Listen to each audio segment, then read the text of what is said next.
Rahmatullahi wa barakatuh.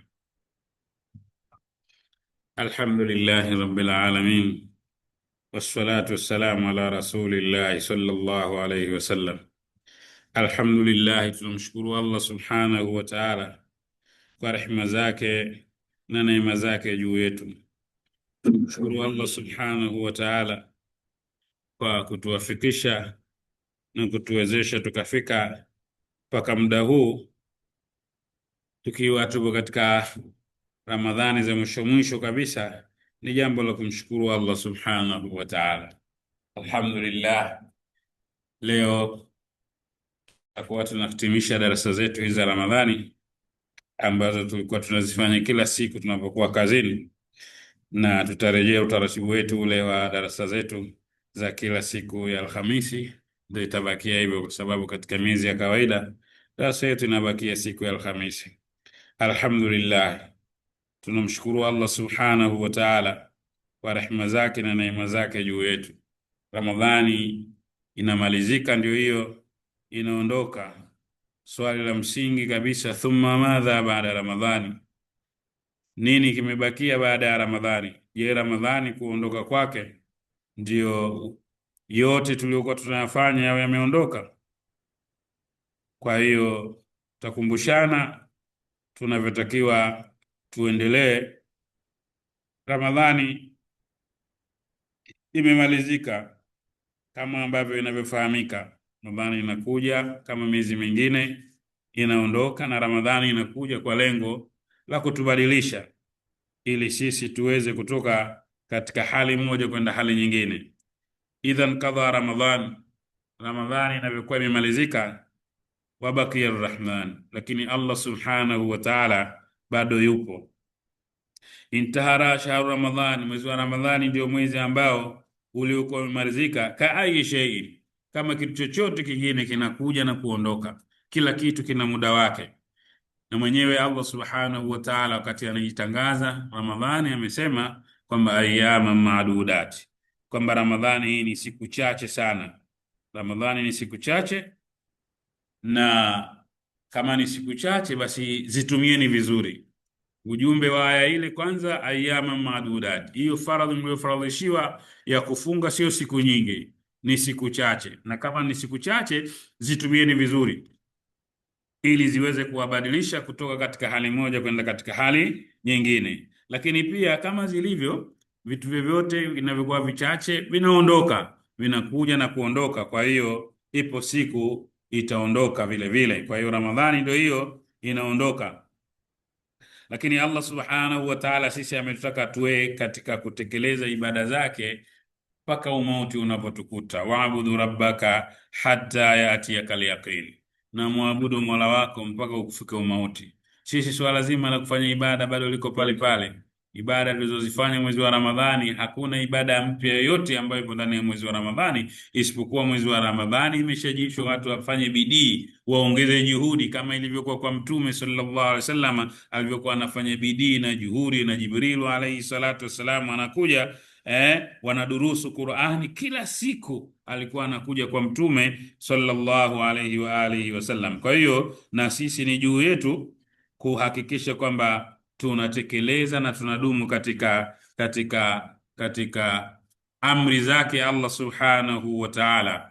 Mtume sallallahu alayhi wasallam aliambiwa fastaqim kama umirta, kuwa imara, kuwa na msimamo thabiti kabisa katika hii dini kama ulivyokuwa umeamrishwa. Basi ni juu yetu sisi tujitahidi kuwa imara kama ambavyo Allah subhanahu wa ta'ala alivyokuwa ametuamrisha. Tunatakiwa tuwe imara thabiti kabisa kwa kutekeleza amri zake Allah subhanahu wa ta'ala. Allah subhanahu wa ta'ala ametueleza katika sehemu kadhaa wa kadha kwamba mnatakiwa kushika msimamo, mnatakiwa kufuata mwongozo. Kitabu anzalnahu ilayk, kitabu tumekuteremshia wewe Muhammadin sallallahu alaihi wasallam, liyadabbaru ayati, ili aya zake watu wazizingatie, waliyatadhakkara, na watu wawate kukumbushika, ulul albabi, wale wenye akili. Kwa hiyo swala zima la kukipitia kitabu chake Allah subhanahu wa ta'ala, kuyasoma mwongozo wake Allah subhanahu wa ta'ala kama ambavyo alivyokuwa ametuwekea, ni jambo ambalo tunalotakiwa tuwe nalo kabisa, na tulidumu katika sura ya namna hiyo. Allah subhanahu wa ta'ala anasema katika suratul Nahl, ametoa mfano wa mwanamama mmoja ambaye yeye alikuwa anafanya shughuli zake, ana wafanyakazi wake wanafuma kama nguo, wanafuma kama kofia, kama nini, kuanzia asubuhi mpaka muda wote, mpaka kwenye saa 10 pengine hivi. Alafu ikifika wakati anawaambia afumweni. Allah subhanahu wa ta'ala sema wala takunu kallati nakadhat azlaha min ba'di quwwatin ankatha, wala usiwe kama yule ambaye aliyevuruga, aliyeharibu nguo yake aliyokuwa ameifuma baada ya kutumia nguvu nyingi, ile ambayo aliyokuwa ameitengeneza kwa nguvu nyingi kabisa. Kwa hiyo sisi tunatakiwa tusimame imara kuwa katika kutekeleza amri za Allah subhanahu wa ta'ala. Allah anasema tunatakiwa, ili tuendelee kwa imara, tujikumbushe kwamba ipo siku tutakutana na Mtume sallallahu alaihi wasallam, ipo siku tutakutana na Allah subhanahu wa ta'ala, atatukusanya kule, na akitukusanya Allah subhanahu wa ta'ala atatuuliza, na katika maswali atakayotuuliza tutaulizwa madha ajabna, wa yauma yunadihim, siku ambayo watu wataitwa, fayaqulu madha ajabtumul mursalin, na wakaulizwa watu, vipi mliitikia muongozo na maelekezo ya mitume ambao Allah subhanahu wa ta'ala amewaleta. Na kisha amekuja Mtume Muhammad sallallahu alayhi wa alihi wasallam. Kwa hiyo vipi tutaenda kujibu kwamba tumeitikia vipi muongozo na maelekezo yake? Allah anatuambia wa yauma yu'radu alladhina kafaru ala an-nar, siku wale ambao walikuwa wakaidi, makafiri, waliozikataa mafundisho yake Allah subhanahu wa ta'ala, watakapowekwa katika moto, wataambiwa adhahabtum tayyibatikum fi ayatikum ad-dunya, mazuri yote mliokuwa mnaenjoy nayo kule duniani yamepotea tena, hayapo tena. Dhahabat, yameshaondoka. Na yale ambayo ninyi mlikuwa mnastarehe nayo yote yamefanya nini? Yameshaondoka. Falyawma tujzauna adhabal huni, leo mnalipwa adhabu ya fedheha kabisa, bima kuntum tastakbiruna fil ardi, kwa yale ambayo mliokuwa mnafanya jeuri kule duniani, bighairi alhaqi, pasipokuwa na haki yoyote ya msingi, wa bima kuntum tafsukun, na yale ambayo mliokuwa mnayafanya ufasiki na kufanya ufisadi moja kwa moja. Ala kulli hali, kitu muhimu kabisa baada ya Ramadhani al-istiqamah, kuwa na istikama katika dini, an yatamassaka almuslimu, kushikamana muislamu, kudumu muislamu kwa utaratibu ule ule kama vile ambavyo tulivyokuwa tuko nao ndani ya mwezi wa Ramadhani, basi tunatakiwa tuende nao huo nje ya Ramadhani. Mtume sallallahu alaihi wasallam anatufundisha kusema ittaqillaha haithu ma kunta, muogope Allah subhanahu wa ta'ala popote utakapokuwa, iwe ndani ya Ramadhani, iwe nje ya Ramadhani, iwe katika maeneo unayofahamika, iwe nje ya maeneo ambayo unayofahamika. Ittaqillaha haithu ma kunta, muogope Allah subhanahu wa ta'ala popote pale ambapo utakapokuwa.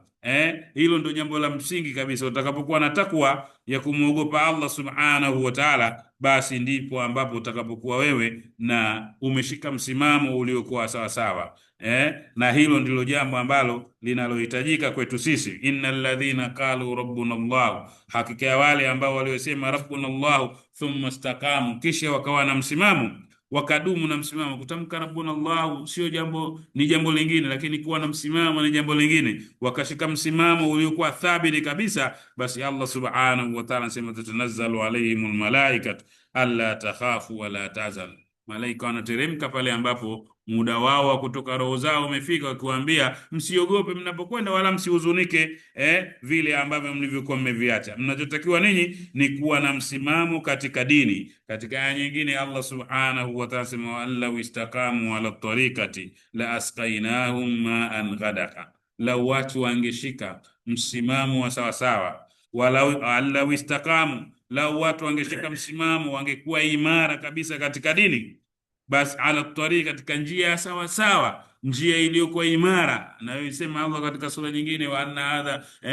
hadha sirati mustaqiman fattabi'u, hii njia yangu iliyonyoka ifuateni, wala tattabi'u subula, wala msivite vijia vingine vichochoro ambavyo visivyokuwa na uelekeo. Basi Allah subhanahu wa ta'ala sema la asqainahum ma'an ghadaka, tungewanisha wao ni maji yaliyokuwa mazuri matamu, maji ya kudumu katika sura ya namna hiyo. Kwa hiyo kitu cha msingi sisi tunachohitajika ni kukaa imara, kuwa tuna istikama katika mwezi wa Ramadhani, basi kama hii tulionayo tunatakiwa tutoke nayo tuende nayo nje ya Ramadhani. An Anas bin Malik, hadithi inasimuliwa na Anas bin Malik radhiyallahu anhu, qala, anasema qala Rasulullah sallallahu alaihi wasallam. Anas bin Malik anasema Mtume sallallahu alaihi wasallam, la yastaqimu imanan, haitokaa sawa, hatokuwa mtu thabiti imara katika imani yake katika dini, hata yastaqima qalbahu,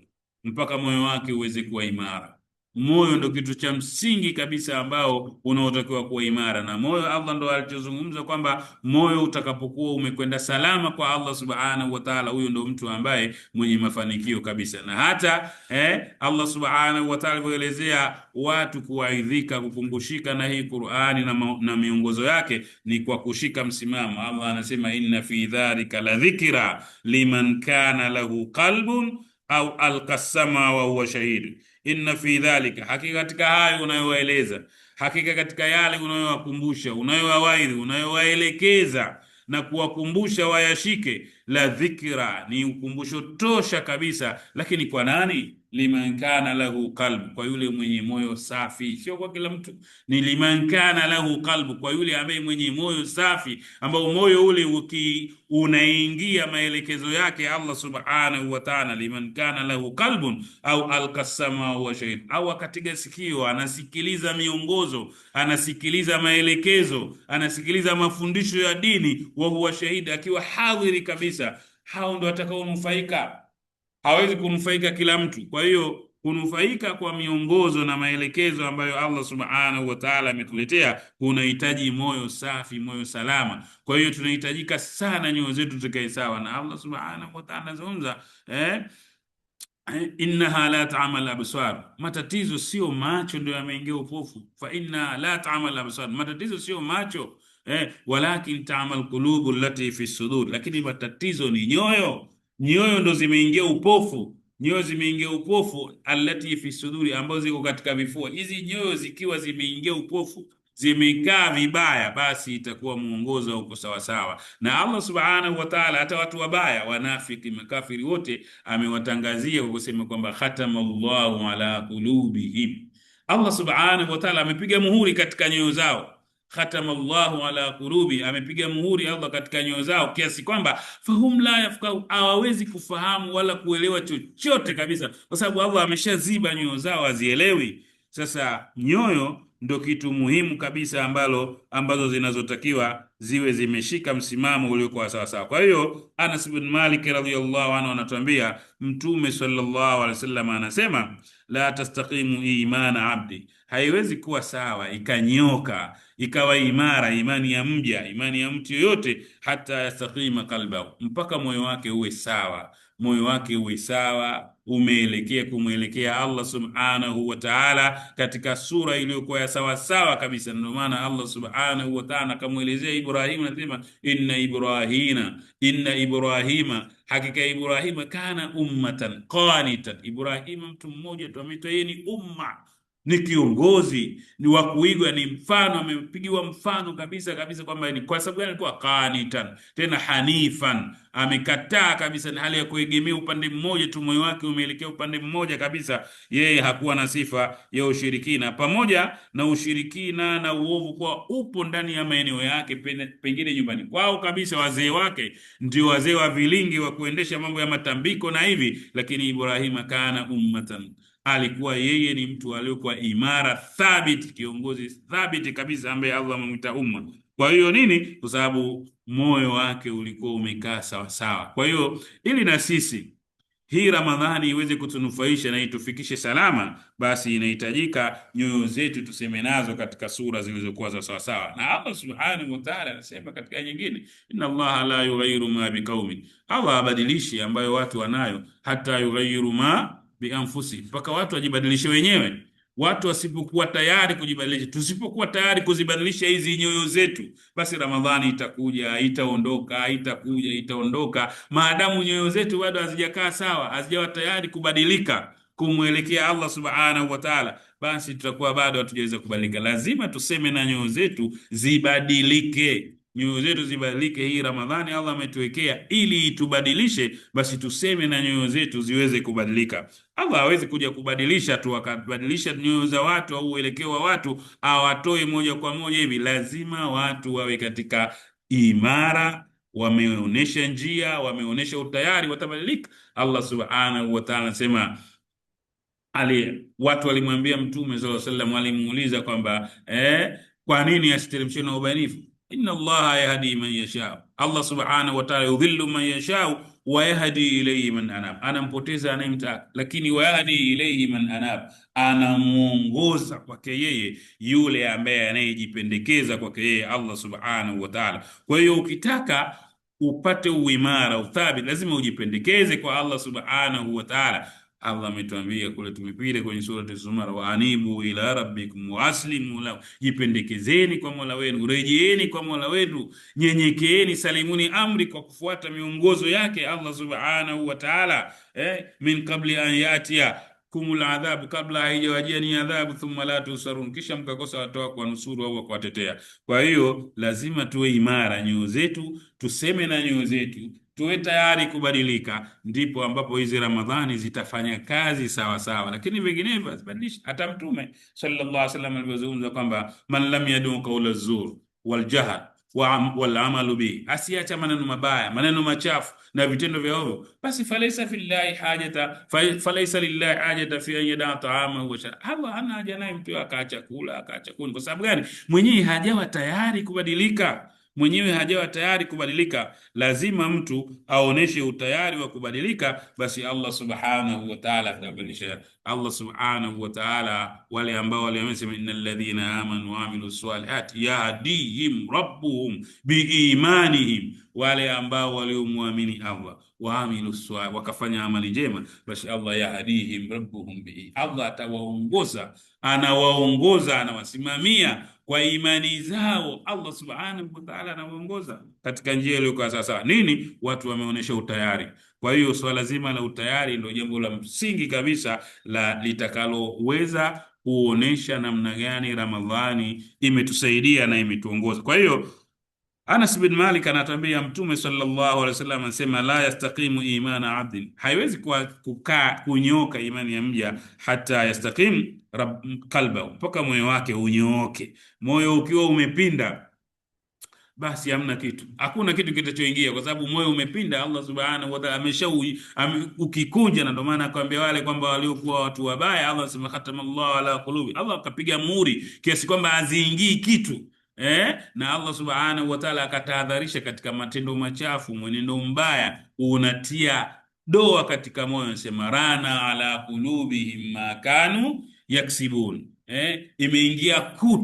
imeingia kutu katika nyoyo zao, makanu yaksibun, kwa yale waliokuwa wanayafanya wenyewe. Kwa hiyo yale ambayo tunayoyafanya yanapelekea sahaba akamuuliza, ya Rasulullah, hii rana nini? Mtume sallallahu alaihi wasallam akasema, nuktatun sauda, ni kidoa cheusi kinaenda kukaa kwenye moyo kila mtu anapofanya jambo baya lililokatazwa na Allah subhanahu wa ta'ala. Kadiri mtu anavyoendelea kufanya mabaya, basi kile kidoa cheusi kinazidi kukua, kina uharibu moyo, moyo unazidi kuharibika hivyo hivyo. Lakini kadiri anavyofanya matendo mema, basi utakuta kwamba inasafika, kile kinaondoka kidogo kidogo. Ndo Allah akasema, idfa billati hiya hasan, unatakiwa uziwie kwa kufanya mema baada ya kuwa wewe umefanya nini? Umefanya mabaya. Ukifanyiwa baya, wewe fanya jema, na pia wewe ufuatishe waatibi sayyi'atil hasana, ufuatishie mema baada ya kuwa umefanya nini? Mabaya. Ndiyo kile kidoa cheusi kitakuwa kimefanya nini? Kinasafika. Kwa hiyo Mtume sallallahu alaihi wasallam anasema kwamba moyo mwana imani haiwezi kukaa sawa kama moyo utakuwa umepinda. Wala yastaqimu kalbahu, na wala moyo hauwezi kunyoka hata yastaqima lisanahu, mpaka ulimi unyoke. Sasa unaona vyote vinategemea ulimi. Utakapokuwa nao ulimi, mtu ana ulimi, ana maneno machafu, ana mdomo mchafu, lugha yake chafu, basi ulimi utakuwa basi moyo hauwezi kukaa sawa, kwa sababu moyo unatengenezwa, unaelekezwa na nini? Unaelekezwa na ulimi. Katika hadithi nyingine Mtume sallallahu alaihi wasallam asema, viungo vyote hivi kila yaumin, kila asubuhi kunapopambazuka, yukaffir, vinauelekea ulimi, anasema ittaqillaha fina, kwamba wewe ulimi, wewe muogope Allah juu yetu sisi, kwa sababu wewe ulimi idha sala, ukikaa sawa, basi na sisi tutakaa imara. Lakini wewe ulimi ukiwa haujatulia, basi na sisi hatuwezi kutulia. Kwa hiyo utaona kwamba hivi vitu Mtume SAW salama anaonyesha namna gani vinavyotegemeana. Imani haiwezi kukaa sawa kama moyo haujakaa sawa, lakini moyo hauwezi kukaa sawa kama ulimi haujafanya nini, haujakaa sawa. Na ndio maana Mtume sallallahu alaihi wasallam akasema, almuslim, muislamu sawa sawa ni yule ambaye man salima almuslimuna bilisanihi wa yadayhi, ni yule ambaye waislamu wenzike wamenusurika, wamesalimika kutokana na ubaya wa ulimi wake na mikono yake. Ubaya wa ulimi wake na midomo yake ndio ulimi wake na mikono yake wakasalimika waislamu wenzie. Huo ndio Uislamu unavyotakiwa. Lakini wewe ukitoa maneno ya ovyo, unaharibia maisha yao watu, unavuruga mwenendo wa watu, unatukana watu, unadhalilisha watu, basi wewe utakuwa huna salama mbele ya Allah subhanahu wa ta'ala. Kwa hiyo ulimi unahitajika ukae sawa, unatakiwa udhibitiwe.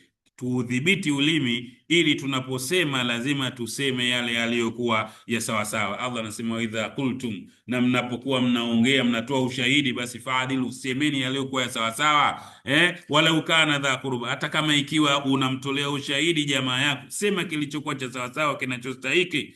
Kwa hiyo hivi ni katika jumla ya vitu ambavyo Mtume sallallahu alaihi wasallama anatuambia haiwezi kukaa sawa ulimi, amini, moyo mpaka ulimi ukae sawa, na imani haikae sawa mpaka moyo ukae sawa. Lakini pia Mtume sallallahu alaihi wasallama akawa amemalizia hadithi, wala yadkhulu rajulul jannata la ya'manu jaruhu bawaika, na wala mtu hawezi kuingia pepo, hawezi kuipata pepo yake Allah subhanahu wa ta'ala ikiwa majirani zake hawajasalimika na vituko vyake, mipango yake ya ovyo, mipango yake mibovu juu ya majirani zake, ndugu zake, watu wanaokaa nao, wanaoamiliana nao, basi kila siku yeye anawatilia fitna tu. Mtu huyo hawezi kupata salama mbele ya nani? Mbele ya Allah subhanahu wa ta'ala. Kwa hiyo inabidi tujibadilishe, tuseme na nyoyo zetu, ndimi zetu zikae imara kabisa, kwa sababu Allah subhanahu wa ta'ala sema, wala takfu ma laysa laka bihi ilmu, usisimame jambo usilolijua, usishughulike nalo jambo usilolijua wala lisilokuhusu wewe, kwa sababu inna samaa wal basara kullu ulaika kana hum mas'ul, vyote hivyo vitafanya nini? Vitaulizwa. Masikio, mdomo, ulimi, nini, vyote vitaulizwa mbele ya Allah subhanahu wa ta'ala. Kwa hiyo unapotaka kusema kitu, hakikisha unasema na ulimi wako, useme yale yaliyokuwa ya sawa sawa, na vinginevyo utakuwa hauko sawa sawa. Mtume sallallahu alaihi wasallam, kana yu'minu billahi wal yawmil akhir, yeyote yule anayemwamini Allah subhanahu wa ta'ala na siku ya mwisho, falyakul khairan au liyasmut, aseme maneno ya maana bora au na nyamaze, vinginevyo sio kuongea. Katika Qur'ani Allah anatuambia, ya ayyuhalladhina amanu taqullaha wa qulu qawlan sadida, enyi mlioamini muogopeni Allah na semeni maneno yenye maana. Mkiongea muongee maneno yenye faida, sio muongee maneno ya vurugu, maneno ya ovyo, maneno ya kutukana watu, ya kuwavunjia watu adabu, ya kuwavunjia watu heshima, hayana faida kwenu ninyi. Ndio ile msingi wa kwamba hauwezi kukaa sawa moyo kama ulimi haujafanya nini, haujakaa sawa. Kwa hiyo ili moyo ukae sawa, ulimi unyooke, ili imani ikae sawa, moyo unatakiwa nini? Unyooke. Kwa hiyo vyote vinategemea ulimi namna gani unavyoweza kunyoka. Kwa hiyo tunamuomba Allah subhanahu wa ta'ala hii Ramadhani iweze kutubadilisha, imani yetu iweze kunyoka, na kwa hiyo nyoyo zetu ziweze kunyoka katika hali ile ambayo Allah subhanahu wa ta'ala anayoitaka, ile aliyosema kwamba siku ambayo hatonufaika mtu illa man atallaha biqalbin salim. Hawezi kuja mtu kupata salama mbele ya Allah subhanahu wa ta'ala, la yanfa'u malun wala banuna, mtu ana mali, ana watoto, ana hivi vyote havisaidii, illa man atallaha biqalbin salim, ila atakayekuja kwa Allah subhanahu wa ta'ala akiwa na moyo safi. Kwa hiyo moyo unapokuwa safi, imani, na ndio maana imani inakuwa nini? Inakuwa safi. Kwa hiyo ala kulli hali, tukiwa tunamaliza Ramadhani, tunamuomba Allah subhanahu wa ta'ala kwa taufiki yake atuwezeshe sisi imani yetu imarike, tuwe na msimamo imara thabiti kabisa. Lakini vile vile tunamuomba Allah subhanahu wa ta'ala tuafikishe Ramadhani inamalizika, inafuata funga ya 6 Shawwal, Idi yetu tusherekee vile inavyotakiwa, watu wawahi mapema, wahudhurie katika Idi na washerekee katika Idi kwa kuchunga mipaka na maelekezo ambayo yamekuja katika dini yetu, lakini pia tuendelee kufunga funga ya sita ambayo Mtume sallallahu alaihi wasallam anazungumza, atakayefunga Ramadhani na akafuata siti min Shawwal, basi anahesabiwa kama amefunga mwaka mzima au amefunga milele kwa namna moja ama nyingine. Tunamwomba Allah subhanahu wa ta'ala atuwafikishe na atuongoze. Wassalamu alaikum wa rahmatullahi wa barakatuh. Subhanaka Allahumma bihamdik nashhadu an la ilaha illa anta nastaghfiruka wa natubu ilaika. Alhamdulillahi rabbil alamin.